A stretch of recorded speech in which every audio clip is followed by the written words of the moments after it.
श्री कृष्ण जन्माष्टमी हिंदू धर्म का एक प्रमुख और पवित्र त्योहार है जो भगवान श्री कृष्ण के जन्मदिन के रूप में मनाया जाता है। ये त्योहार भाद्रपद मास के कृष्ण पक्ष की अष्टमी तिथि को मनाया जाता है।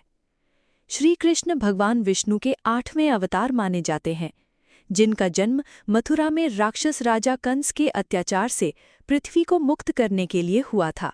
कथाओं के अनुसार मथुरा के राजा उग्रसेन के पुत्र कंस एक क्रूर और अत्याचारी शासक था। उसकी बहन देवकी का विवाह वसुदेव से हुआ था। विवाह के समय एक आकाशवाणी हुई कि देवकी की 8वीं संतान कंस का अंत करेगी। भयभीत कंस ने देवकी और वसुदेव को कारागार में कैद कर लिया और उनके प्रत्येक बच्चे को जन्म के तुरंत बाद मार डाला। जब देवकी की 8वीं संतान का समय आया, उस रात कारागार में चमत्कार हुआ। सभी पहरेदार सो गए, दरवाजे अपने आप खुल गए और वसुदेव ने नवजात कृष्ण को एक टोकरी में रखकर यमुना नदी पार की। वे गोकुल पहुंचे और अपने मित्र नंद बाबा के घर नवजात को यशोदा माता के पास छोड़ आए। बदले में वे यशोदा के नवजात पुत्री को लेकर मथुरा लौट आए। जब कंस ने उस बच्ची को मारने की कोशिश की तो वो देवी के रूप में प्रकट हुई और कंस को चेतावनी दी कि उसका वध करने वाला जन्म ले चुका है। गोकुल और वृंदावन में श्री कृष्ण ने अपना बचपन बिताया। वे नटखट, चंचल और अत्यंत प्रिय बालक थे। माखन चोरी, गोपियों के संग रास लीला और बांसुरी की मधुर ध्वनि से उन्होंने सभी को मोहित कर लिया। अपने बचपन में उन्होंने कई असुरों का वध किया, जैसे पूतना, शक्टासुर, तृणावर्त आदि।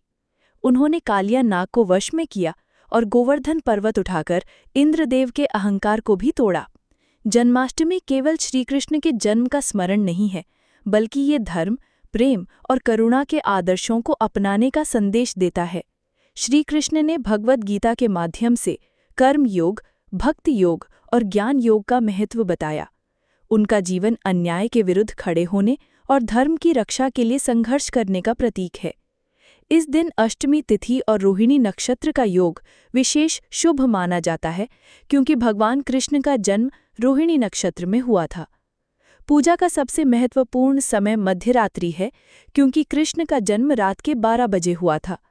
श्री कृष्ण जन्माष्टमी की पूजा के लिए भक्त विशेष तैयारी करते हैं। भक्त सुबह स्नान करके व्रत का संकल्प लेते हैं। भगवान कृष्ण के झूले को फूलों, रंग बिरंगी लाइटों और वस्त्रों से सजाया जाता है। छोटे बाल गोपाल जी को झूले में बिठाया जाता है। दूध, दही, घी, शहद और गंगा जल से अभिषेक किया जाता है। दिन भर भजन कीर्तन और कथा का आयोजन होता है। ठीक 12 बजे घंटी, शंख और जयकारों के साथ कृष्ण जन्म का उत्सव मनाया जाता है। आरती करके माखन, मिश्री, पंजीरी, पंचामृत और फल का प्रसाद वितरित किया जाता है। जन्माष्टमी का व्रत अत्यंत फलदायी माना गया है। इसे करने से पाप नष्ट होते हैं और जीवन में सुख समृद्धि आती है। व्रत में केवल फल, दूध, माखन, मीठे पदार्थ ग्रहण किए जाते हैं। कई लोग निर्जला व्रत भी करते हैं और केवल मध्य रात्रि में ही भोजन ग्रहण करते हैं। महाराष्ट्र और गुजरात में जन्माष्टमी पर दही हांडी का विशेष आयोजन होता है। इसमें मटकी में दही, मक्खन, मिठाई भरकर ऊंचाई पर लटकाई जाती है और युवा गोविंदा टीमें मानव पिरामिड बनाकर उसे फोड़ते हैं। ये बालकृष्ण के माखन चोरी का प्रतीक है। मथुरा, वृंदावन, द्वारिका और पूरे देश के कृष्ण मंदिरों में इस दिन भव्य सजावट होती है। मथुरा में विशेष शोभा यात्रा निकाली जाती है, जिसमें भगवान श्री कृष्ण की झांकियां, रथ और कीर्तन मंडलियां शामिल होती हैं। वृंदावन में बांके बिहारी मंदिर और इस्कॉन मंदिरों में भक्तों का तांता लगा रहता है। भगवान कृष्ण का जीवन कई गहरे संदेश देता है। धर्म की रक्षा, अन्याय और अधर्म के सामने कभी झुकना नहीं, कर्म योग, कर्म करते रहना, फल की चिंता न करना, भक्ति और प्रेम, सच्चे प्रेम और भक्ति से ही भगवान को पाया जा सकता है।